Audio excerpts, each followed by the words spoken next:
Bowls buddies, hello and welcome to this extra programme previewing the forthcoming county games and just letting you know a little bit of information, giving you my thoughts on the games and making you aware of where they are taking place. So thanks for joining me. It's great to have you here. Remember, if you like these videos, hit the like button, and if you're not already a Bowls buddy and a member of this wonderful community of ours, hit the subscribe button. It's absolutely free of charge, and don't forget to hit that notification bell for notifications of new content on the channel, which is usually twice a week unless there's something special on coming up. This is being filmed on the Monday before the county games take place on the Sunday 1st of August. I've decided I'm going to have a little break in Mallorca.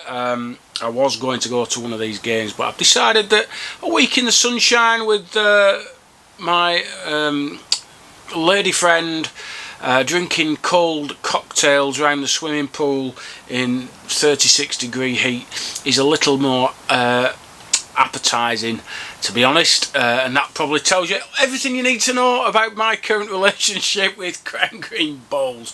By the way, I hope you like the retro Burnley shirt. It's one of my favourites.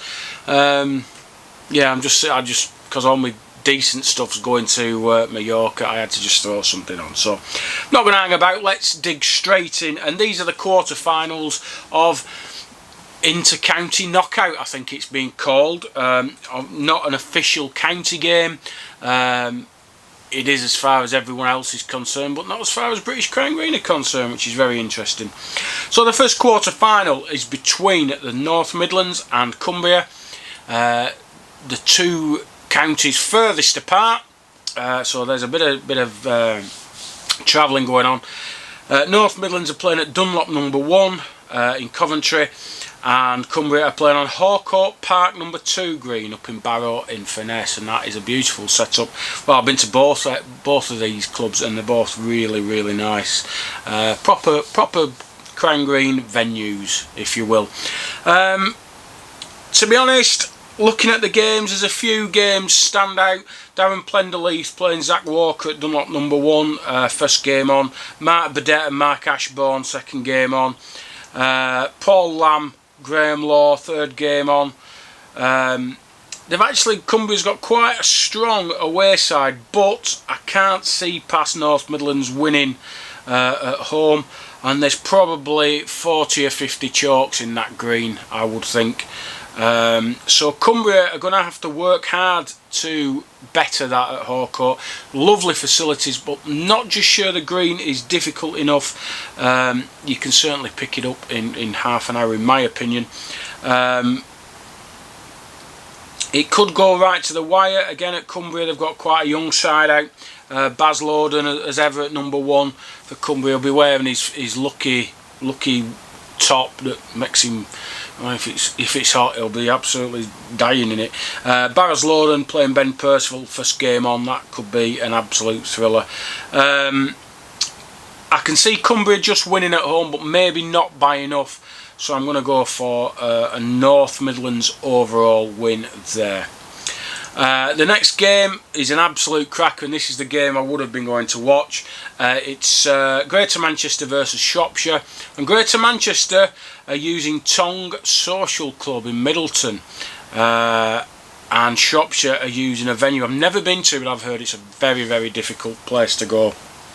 Hanmer Bowling Club in Whitchurch. So at the home venue in Greater Manchester, obviously at Tongue, the all-conquering Premier League side is no longer playing there, and most of the players have left to go and play at another club. So that means that all the old homesters can be brought in to play at home, and that's certainly the case. They brought Jimmy Darby back into the fold. Matt is playing Paul Evans first game on. Matt Gillis is playing at home. Nigel Greenhalgh, Nicky Brooks, Andy Lowe, Darren Griffiths, and Gary Ellis is playing Stuart Rutter number 12. It's a good side.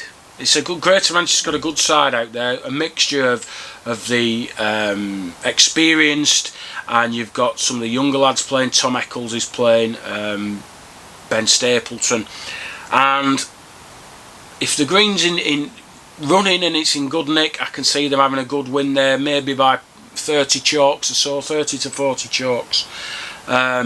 Will that be enough for the away lads at Shropshire? Callum Rates in the side, Scott Harris, Clay Flatley, Martin Lloyd. There's a cracker of a game at game 5. Michael Beers playing young Robbie Ellis, always full of confidence. Well, he's a joy to watch at times, to be honest. The away team doesn't look as strong as the home team to me. For Greater Manchester, they've got Jack Holland playing, who's banging for me. He won a big competition recently. Ben Glog, Andy Raymond, Nick Tyrrell, Mitch Toff, Chris Bly. But the home team looks very strong. Colin Beeman's got a cracking game with Dean Ferris. Pete Farmer's in the home side. Rich Lawson, Andrew Judson, and Wayne Rogers at 12. I don't think Manchester will hold them. I really don't. I can see Shropshire having a big win on Hanmer, and I can see them just beating Greater Manchester overall. So that's a Shropshire win for me in that game. The third quarter finals between Yorkshire and Wales, and Yorkshire are going to Ossett Cricket, an athletic club in Ossett, which is a fantastic venue, a lovely place to watch bowls. It's like in its own little bowl. And Wales are using Exclusum in Wrexham, and Yorkshire's home team is pretty strong. Mostly Leeds lads and Wakefield lads, with one or two from the Huddersfield area. Scott Fisher, Mark Hughes, Tom Hanson, Dave Fox, Gary White, Josh Brown, Stuart King, Jonathan Wood, Kieran Smith, Alex Wolfenden, who had a marvellous 21-3 win in his debut, Stephen Gilroy and Ashley Tattersley. But the Wales team isn't short of a little bit of quality either. Leighton Roberts, John Bonatti, Paul Wally, Jason Jones, John Short, Andy Deleuze, Chris Fernley, Martin Jones, Geraint Booth, Nick Hughes, Graham Rogers and Andrew Hughes. So there's a lot of experience there as well. For me, if Ossett's running, and with the weather as it is, it's likely to be. I think Wales will have a really tough task. I could certainly see them putting in a 40+ win on there.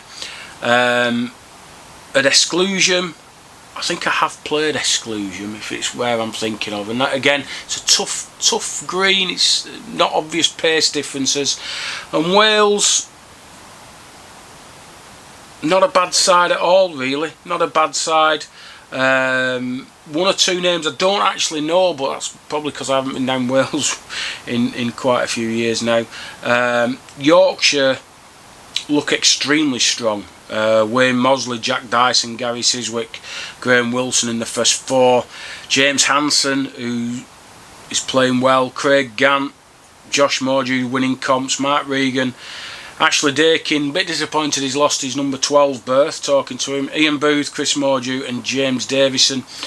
I don't think they could be much stronger in their away side. The home side for Wales, Paul Haller, Adam Penlington, Matty Warden, Robin Bennett, Ian Jones, Joey Williams, Kevin Nicholas, Chris Edwards, Jay Salisbury, Francis Penlington, Simon Tyler, Chris Charlton. Again, not a bad side, but I don't think they'll just have enough. I think I might go for a Yorkshire win there, home and away. If Wales do win, it won't be by a lot. It'll be, less than 10. But I can see Yorkshire winning home and away and winning overall. So that's my pick for the third quarter final. And then the last quarter final, we've got Warwick and Worcester versus Derbyshire. Warwick and Worcester using King George V at the Tallyho Sports and Conference Centre in Birmingham, and Derbyshire using Barton Bowls Club number 2 green in Burton upon Trent green. I don't know. I'm assuming it'll be hard if they're not using their other banker green that they have. So looking at the Warwick and Worcester side, we've got Ben Harris, Ash Bracken, Mark Wilson, Rob Carter, Greg Smith, James Seville, Ross Dunkley, bang on form. He recently won the one-day event at Eaton Park. Neil Clark, Josh Hale, Louis Jones, Paul Hemming, Phil Clinton. Very strong side. Knowing them, they'll have kept the green nice and lush and heavy and pushy, which is just how they like it.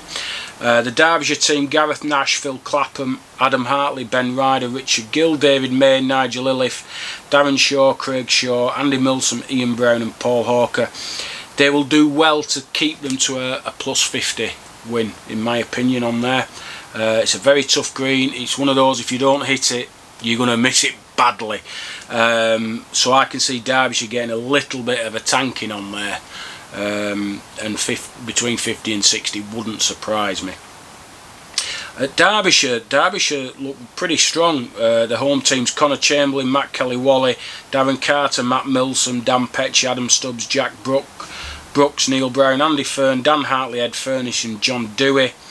And they're taking on again another strong looking Warwick and Worcester side: Tom Palmer, Adam Patrick, John Palmer, Chris Bergin, Jason Galvin, Adam Walker, Ant Bracken, Neil Harrell, Steve Wallace, Grant Soller, Peter Dunkley and Steve Darling. So strong Warwick and Worcester side. I don't know what the green's like at all. I think if Derbyshire do win, it won't be by a lot, and it certainly won't be enough to overturn the result at King George V. So again, I've got to go for a Warwick and Worcester win, and I think it'll be quite comfortable, to be honest, for that game. No disrespect to any of the players playing; those are just my opinions, just my thoughts. So I'm going for North Midlands to beat Cumbria, Shropshire to beat Greater Manchester, Yorkshire to beat Wales, and Warwick and Worcester to beat Derbyshire. Whether I'm right or not, we will see on Sunday. And if I get chance, I'll do a follow-up video after the results. It might come from Mallorca. I might have to try and do a sort of live-ish video if I can. Just depends on what the Wi-Fi and everything is out there. So I hope you've enjoyed that. I'll put the details up of all the games at the end of this video. If you agree, disagree, let me know in the comments. It's nice to see how other people think about these games. You might know something more than I do, because I'll be honest with you, there's one or two players playing for some of the teams I just don't know. So I'm always happy to learn something. So thanks for joining me. I hope you've enjoyed it. Stay safe and join me on Wednesday for an episode of AC Talking Balls. So I'll say goodbye. See you soon.